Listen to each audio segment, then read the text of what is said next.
अब खबर रायबरेली से। दिशा की बैठक खत्म होने के बाद बाहर निकले राहुल गांधी ने मीडिया से बातचीत की। इस बैठक के दौरान उन्होंने एक बार फिर बीजेपी पर चुनावी चोरी करने का आरोप लगाया है। राहुल गांधी ने कहा कि महाराष्ट्र, हरियाणा और कर्नाटक में वोट चोरी हुई और वो इस बात को साबित करके दिखाएंगे। साथ ही बीजेपी नेताओं को चेतावनी देते हुए राहुल ने कहा कि हाइड्रोजन बम फटेगा तो सब साफ हो जाएगा।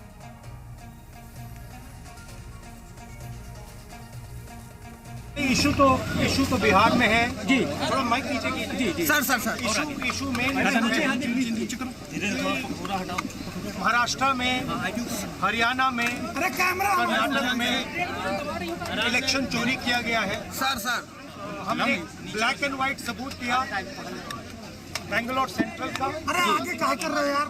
आने वाले समय में हम आदि डायनामिक एक्सप्लोसिव आपको सबूत देने वाले हैं। पूरे देश में हम आदि डायनामिक एक्सप्लोसिव आपको सबूत देने वाले हैं।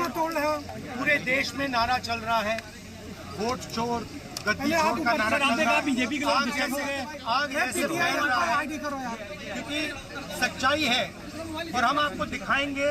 हिंदुस्तान के युवा, आप अच्छी तरह सुनिए। सर सच्चाई है, वोट चोरी करके सरकारें बन रही हैं। हम गारंटी करके आपको प्रूफ देने वाले हैं। बीजेपी के लोग एजिटेट हो रहे हैं। मैं उनसे कहना चाहता हूं, आप एजिटेट नहीं होइए क्योंकि हाइड्रोजन बम जब आएगा सारा का सारा साफ हो जाएगा।